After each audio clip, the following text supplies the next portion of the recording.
नमस्कार। आज हम आप लोगों के लिए एक कहानी लेकर आए हैं, आहुति।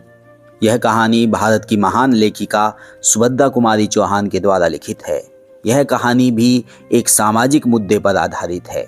यह कहानी कुंतला नामक स्त्री के इर्द गिर्द घूमती है, जो एक सुंदर स्त्री है जिसका विवाह राधे श्याम नामक एक पुरुष से हो जाता है। कुंतला उसकी दूसरी पत्नी बनती है। तो आइए सुनते हैं आज की कहानी, आहुति। जनाने अस्पताल के पर्दा वार्ड में दो स्त्रियों को एक ही दिन बच्चे हुए। कमरा नंबर 5 में बाबू राधेश्याम जी की स्त्री मनोरमा को दूसरी बार पुत्र हुआ था। उन्हें प्रसूति ज्वर हो गया था। उनकी अवस्था चिंताजनक थी। वे मृत्यु की घड़ियां गिन रही थी। कमरा नंबर 6 में कुंतला की माँ के 7वां बच्चा लड़की हुई थी।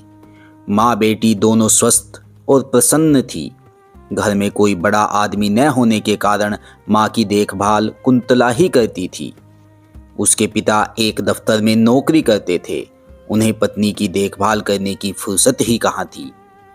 पंडित राधेश्याम जी एडवोकेट अपनी माँ और कई नौकरों के रहते हुए भी पत्नी को छोड़कर कहीं न कहीं जाते थे।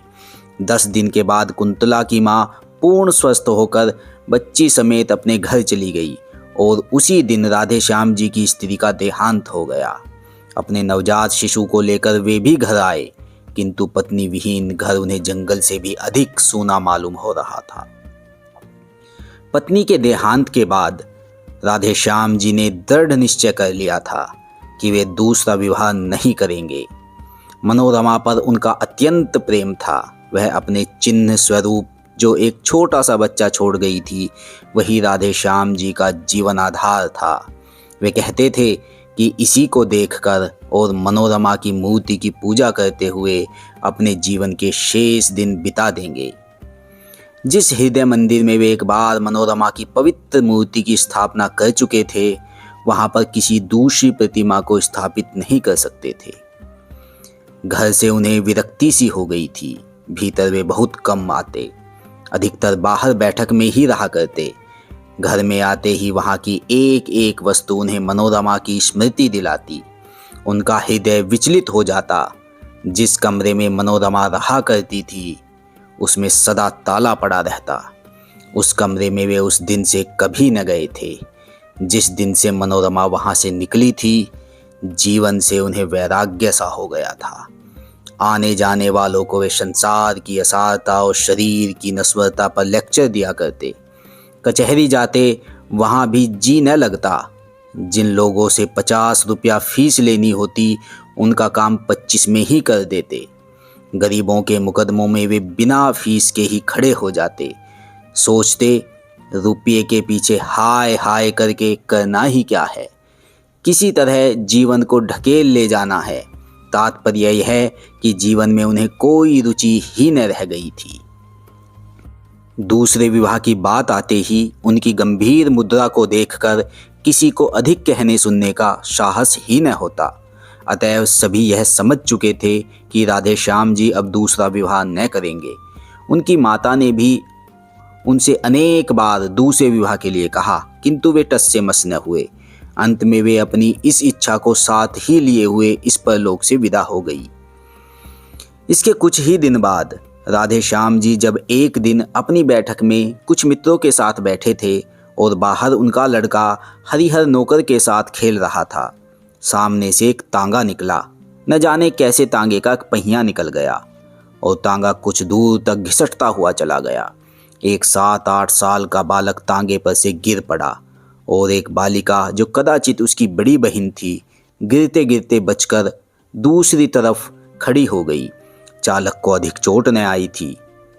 बालिका ने मृग शावक की तरह घबराए हुए अपने 2 सुंदर नेत्र चंचल गति से सहायता के लिए चारों ओर फेरे और फिर अपने भाई को उठाने लगी। राधेश्याम जी ने देखा और दौड़ पड़े। बालक को उठाकर झाड़ने पहुंचने लगे। राधेश्याम एक मित्र जगमोहन, जो राधेश्याम के साथ ही दौड़कर बाहर आए थे, बालिका को संबोधन करके बोले, कहाँ जा रही थी कुंतला? मौसी के घर जनेऊ है, वहीं अम्मा के पास जा रही थी, कुंतला ने शर्माते हुए कहा। कुंतला को देखते ही राधेश्याम जी की एक सोई हुई स्मृति जाग सी उठी। दूसरा तांगा बुलवाकर कुंतला को इसमें बैठाकर उसे रवाना करके राधे श्याम जगमोहन के साथ अपनी बैठक में आ गए। एक दिन बात ही बात में राधे श्याम ने जगमोहन से पूछा, भाई वह किसकी लड़की थी जो उस दिन तांगे पर से गिर पड़ी थी? जगमोहन ने बतलाया कि वह पंडित नंद किशोर तिवारी की कन्या है। पढ़ी लिखी, गृह कार्य में कुशल और सुंदर होने पर भी धनाभाव के कारण वह अभी तक कुमारी है। बेचारे तिवारी जी 50 रुपये माहवार एक ऑफिस में नौकर है। बड़ा परिवार है, 50 रुपये में तो खाने पहनने को भी मुश्किल पूरा पड़ता होगा। फिर लड़की के विवाह के लिए 2-3 हजार रुपये कहाँ से लावे? कान्य कुब्जों में तो बिना वहरोनी के कोई बात ही नहीं करता। कष्ट में है बेचारे। लड़की सयानी है, पढ़ा लिखा कर किसी मूर्ख के गले भी तो नहीं बांधते बनता। एक बार तिवारी जी पर उपकार करने की सद्भावना से राधे श्याम जी का हृदय आतुर हो उठा, किंतु तुरंत ही मनोरमा की स्मृति ने उन्हें सचेत कर दिया। तिवारी जी पर उपकार करना मनोरमा को हृदय से भुला देना था। राधे श्याम को जैसे कोई भूली बात याद आ गई हो। वे अपने आप ही सिर हिलाते हुए बोल उठे, नहीं, यह कभी नहीं हो सकता। राधे श्याम के हृदय की हलचल को जगमोहन ने ताड़ लिया। वार करने का उन्होंने यही उपयुक्त अवसर समझा। संभव है निशाना ठीक पड़े। जगमोहन, तुम क्या कहते हो राधे श्याम? है न लड़की बड़ी सुंदर, पर बिचारी को कोई योग्य वर नहीं मिलता। अगर तुम इससे विवाह कर लो तो कैसा रहे? राधे श्याम उदासीनता से बोले, भाई लड़की सुंदर तो जरूर है, पर मैंने तो विवाह न करने की प्रतिज्ञा कर ली है। जगमोहन उत्साह भरे शब्दों में बोले, अरे छोड़ो भी, ऐसी प्रतिज्ञा तो पत्नी के देहांत के बाद सभी कर लेते हैं। उसके माने यह थोड़े हैं कि फिर कोई विवाह करता ही नहीं। अरे भाई, जन्म और मृत्यु जीवन में लगा ही रहता है। संसार में जो पैदा हुआ है यह मरेगा, जो मरा है फिर आएगा। रंज किसे नहीं होता, किंतु उस रंज के पीछे बैरागी थोड़े बना जाता है। और फिर अभी तुम्हारी उम्र ही क्या है, यही न 35-36 साल की। बस जीवन भर तपस्या करने की बात है। बिना स्त्री के घर जंगल से भी बुरा रहता है। ब्रजेश की माँ 4 दिनों के लिए मैके चली जाती है तो घर जैसे काट खाने को दौड़ता है। राधे श्याम बोले, यह कोई बात नहीं जगमोहन, घर से तो मुझे कुछ मतलब नहीं है। जिस दिन मनोरमा का देहांत हुआ मेरे लिए घर घर ही नहीं रह गया। बात इतनी है कि बच्चे की देखभाल करने वाला कोई नहीं है।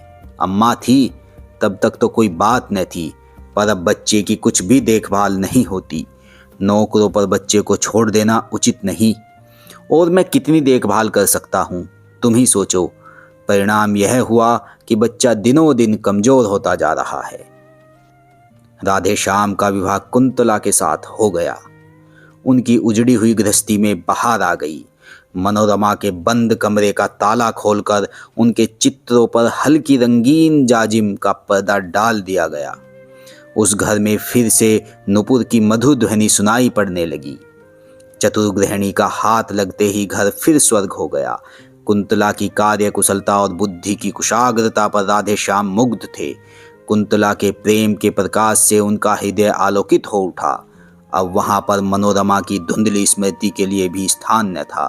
वे पूर्ण सुखी थे।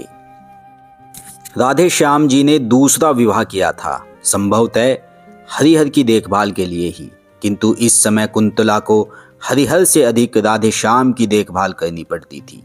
उनकी देखभाल से ही वह परेशान हो जाती, इतनी थक जाती कि उसे हरिहर की तरफ आंख उठाकर देखने का भी अवसर न मिलता। कुंतला के असाधारण रूप और यौवन ने तथा राधे श्याम जी की ढलती अवस्था ने उन्हें आवश्यकता से अधिक असावधान बना दिया था। बुरा भला कैसा भी काम हो, सबकी एक सीमा होती है।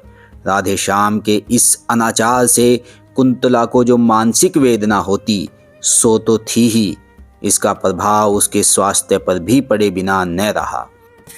कुंदन की तरह उसका चमकता हुआ रंग पीला पड़ गया, आंखें निस्तेज हो गई। 6 महीने की बीमार मालूम होती। वैसे ही वह स्वभाव से सुकुमार थी। अब चलने में उसके पैर कांपते, सदा हाथ पैर में दर्द बना रहता। जी सदा ही अलसाया रहता, खाट पर लेट जाती तो उठने की हिम्मत न पड़ती। कुंतला की इस अवस्था से राधेश्याम अनभिज्ञ हो सो बात न थी, उन्हें सब मालूम था। कभी कभी ग्लानि और पश्चाताप उन्हें भले ही होता, किंतु लाचार थे। कहते हैं ढलती उम्र का विवाह और दूसरे विवाह की सुंदर स्त्री मनुष्य को पागल बना देती है। था भी कुछ ऐसा ही। कुंतला अपने जीवन से कुछ बेजार सी हो रही थी, किंतु वह राधेश्याम को किस प्रकार रोक सकती थी। वह तो उनकी विवाहिता ठहरी। 7 भंवरे फिर लेने के बाद राधेश्याम को उसके शरीर पर पूरी मोनोपोली सी मिल चुकी थी न। इधर कुछ दिनों से शहर में एक स्त्री समाज की स्थापना हुई थी। एक दिन उसकी कार्यकारिणी की कुछ महिलाएं आकर कुंतला को निमंत्रण दे गई। कुंतला ने सोचा, अच्छा ही है, घंटे 2 घंटे घर से बाहर रहकर अपने इस जीवन के अतिरिक्त भी देखने और सोचने समझने का अवसर मिलेगा। उसने निमंत्रण स्वीकार कर लिया। वहाँ गई भी। वहाँ जितनी स्त्रियों ने भाषण पढ़े या दिए, कुंतला ने सुने। उसने सोचा वह इन सब से अधिक अच्छा लिख सकती है और बोल सकती है। घर आकर उसने भी एक लेख लिखा। विषय था भारत की वर्तमान सामाजिक अवस्था में स्त्रियों का स्थान। राधेश्याम जी ने भी लेख देखा, बहुत ही प्रसन्न हुए। लेख लिए हुए वे बाहर गए। बैठक में कई मित्र बैठे थे, उन्हें दिखलाया। उन्होंने भी लेखिका की शैली एवं सामयिक ज्ञान की प्रशंसा की। अपने एक साहित्य सेवी मित्र अखिलेश्वर को लेकर राधेश्याम भीतर आए। कुंतला को पुकार कर बोले, कुंतला, तुम्हारा लेख बहुत ही अच्छा है। मुझे नहीं मालूम था कि तुम इतना अच्छा लिख सकती हो, नहीं तो तुमसे सदा लिखते रहने का आग्रह करता। तुम्हारे इस लेख में कहीं भाषा की त्रुटियां हैं जरूर, परसों ये मेरे मित्र अखिलेश्वर ठीक कर देंगे। अब तुम रोज कुछ लिखा करो, ये ठीक कर दिया करेंगे। मुझे तो भाषा का ज्ञान नहीं, अन्यथा मैं ही देख लिया करता। खैर कोई बात नहीं, यह भी घर ही के से आदमी हैं। कुंतला के लेखों के देखने का भार अखिलेश्वर को सौंपकर राधेश्याम को बहुत संतोष हुआ। कुंतला को अब एक ऐसा साथी मिला था जिसकी आवश्यकता का अनुभव वह बहुत दिनों से कर रही थी, जो उसे घरेलू जीवन के अतिरिक्त और भी बहुत सी उपयोगी बातें बता सकता था, जो उसे अच्छे से अच्छे लेखक और कवियों की कृतियों का रसास्वादन करा के साहित्यिक जगत की सैर करा सकता था। कुंतला अखिलेश्वर का साथ पाकर बहुत संतुष्ट थी। अब उसे अपना जीवन उतना कष्टमय और नीरस न मालूम होता था। कुंतला और अखिलेश्वर प्रतिदिन एक बार अवश्य मिला करते। कुंतला की अभिरुचि साहित्य की ओर देखकर उसकी विलक्षण कुशाग्र बुद्धि एवं लेखन की शैली असाधारण प्रतिभा पर अखिलेश्वर मुग्ध थे। वे उसे एक सुयोग्य रमणी बनाने में तथा उसकी प्रतिभा को पूर्ण रूप से विकसित करने में सदा प्रयत्नशील रहते थे। लाइब्रेरी में जाते, अच्छी से अच्छी पुस्तकें लाते और उसे घंटों पढ़कर सुनाया करते। कविवर शैली, टेनिसन और कीट्स तथा महाकवि शेक्सपियर इत्यादि के ऊंचे दर्जे की कविताएं पढ़कर उसे समझाते, उसके सामने व्याख्या तथा आलोचना करते और उससे करवाते। हिंदी के धुरंधर कवियों की रचनाएं सुनाकर वे कुंतला की प्रवृत्ति कविता की ओर फेरना चाहते थे। उनका विश्वास था कि कुंतला लेखों से कहीं अच्छी कविताएं लिख सकेगी, किंतु अब राधेश्याम को कुंतला के पास अखिलेश्वर का बैठना अखरने लगा था। वे कभी कभी सोचते, शायद कुंतला के सुंदर रूप पर ही रीझ कर अखिलेश्वर उसके साथ इतना समय व्यतीत करते हैं, किंतु वे प्रकट में कुछ न कह सकते थे, क्योंकि उन्होंने स्वयं ही तो उनका आपस में परिचय कराया था। कुंतला राधेश्याम के मन की बात समझती थी, इसलिए वह बहुत सतर्क रहती, किंतु फिर भी यदि कभी भूल से उसके मुंह से अखिलेश्वर का नाम निकल जाता तो राधेश्याम के हृदय में ईर्ष्या की अग्नि भभक उठती। अब अखिलेश्वर के लिए राधेश्याम के हृदय में मित्र भाव की अपेक्षा ईर्ष्या का भाव ही अधिक था। इन्हीं दिनों कुंतला ने 2-4 तुकबंदियां भी की, जिनमें कल्पना की बहुत ऊंची उड़ान और भावों का बहुत सुंदर समावेश था, किंतु शब्दों का संगठन उतना अच्छा नहीं था। अपने हाथ के लगाए हुए पौधों में फूल आते देखकर जिस प्रकार किसी चतुर माली को प्रसन्नता होती है, उसी प्रकार कुंतला की कविताएं देखकर अखिलेश्वर खुश हुए। उन्होंने कविताएं कई बार पढ़ी और राधे श्याम को भी पढ़कर सुनाई। कुंतला की बुद्धि की बड़ी प्रशंसा की, किंतु राधे श्याम खुश न हुए। उन्हें ऐसा मालूम हुआ कि जैसे कुंतला ने अखिलेश्वर के विधेय में ही विकल होकर ये कविताएं लिखी है। अखिलेश्वर निष्कपट और निस्वार्थ भाव से कुंतला का शिक्षण कर रहे थे। उन्हें कुंतला से कोई विशेष प्रयोजन न था। कुंतला के इस शिक्षण से उन्हें इतना ही आत्मसंतोष था कि वे साहित्य की एक सेविका तैयार कर रहे हैं, जिसके द्वारा कभी न कभी साहित्य की कुछ सेवा अवश्य होगी। राधे श्याम के हृदय में इस प्रकार उनके प्रति ईर्ष्या के भाव प्रज्वलित हो चुके हैं, इसका उन्हें ध्यान भी न था, क्योंकि उनका हृदय निर्मल और पवित्र था। अखिलेश्वर कई दिनों तक लगातार बीमार रहने के कारण घर के बाहर न निकल सके। खाट पर अकेले पड़े पड़े धनिया गिनते हुए उन्हें अनेक बार कुंतला की याद आई। कई बार उन्होंने सोचा कि उसे बुलवा भेजे, फिर जाने क्या आगा पीछा सोचकर वे कुंतला को न बुला सके। इधर कई दिनों से अखिलेश्वर का कुछ भी समाचार न पाकर कुंतला भी उनके लिए उत्सुक थी। वह बार बार सोचती, एकाएक इस प्रकार आना क्यों बंद कर दिया, क्या बात हो गई। किंतु वह अखिलेश्वर के विषय में राधे श्याम से कुछ पूछते हुए डरती थी। इसी बीच एक दिन कुंतला की मां ने कुंतला को बुलवा भेजा। राधे श्याम कुंतला से यह कहकर कि जब तांगा आवे तुम चली जाना, कचहरी चले गए। कुंतला माँ के घर जाकर जब वहाँ से 3 बजे लौट रही थी तो रास्ते में हाथ में दवा की शीशी लिए हुए अखिलेश्वर का नौकर मिला। नौकर से मालूम करके कि अखिलेश्वर बीमार है, कई दिनों तक तेज बुखार रहा है, अब भी कई दिन घर से बाहर न निकल सकेंगे। कुंतला अपने को रोक न सकी। क्षण भर के लिए अखिलेश्वर से मिलने के लिए उसका हृदय व्याकुल हो उठा।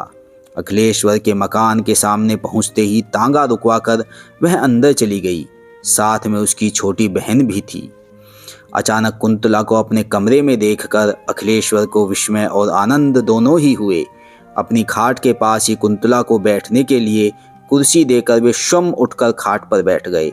बोले, कुंतला तुम कैसे आ गई? इस बीमारी में तो मैंने तुम्हारी बहुत याद की। इसी समय राधे श्याम जी ने कमरे में प्रवेश किया। कुंतला कुछ भी न बोल पाई। राधे श्याम को देखते ही अखिलेश्वर ने कहा, आओ भाई राधे श्याम, आज कुंतला आई तो तुम भी आए, वरना आज 8 दिन से बीमार पड़ा हूँ। रोज ही तुम्हारी याद करता था, पर तुम लोग कभी न आए। फिर घड़ी की ओर देखकर बोले, आज 3 ही बजे कचहरी से कैसे लौट आए? राधे श्याम ने रुखाई से उत्तर दिया, कोई काम नहीं था इसलिए चला आया। फिर पत्नी की ओर मुड़कर बोले, चलो चलते हो, मैं तो जाता हूँ। अखिलेश्वर ने बहुत रोकना चाहा, पर वे न रुके, चले ही गए। उनके पीछे पीछे कुंतला भी चली। जाते जाते उसने अखिलेश्वर पर एक मार्मिक दृष्टि डाली, जिसमें न जाने कितनी करुणा, कितनी विवशता, कितनी कातरता और कितनी दीनता थी। कुंतला चली गई, किंतु उसकी इस करुण दृष्टि से अखिलेश्वर की आंखें खुल गई। राधे श्याम के आंतरिक भावों को वे अब समझ सके। घर पहुंचकर कुंतला कुछ न बोली, वह चौके में चली गई। कुछ ही क्षण बाद उसने लौटकर देखा कि उसके लेख, कविताएं, कापियां, पेंसिलें और अखिलेश्वर द्वारा उपहार में दी हुई फाउंटेन पेन सब समेटकर किसी ने आग लगा दी है। उसी अग्नि में अखिलेश्वर का वह प्यारा चित्र, जो कुछ ही क्षण पहले ड्राइंग रूप की शोभा बढ़ा रहा था, धूं धूं करके जल रहा है और ऊपर उठती हुई लपटें मानो यह कह रही है, कुंतला, यह तुम्हारे साहित्यिक जीवन की चिता है।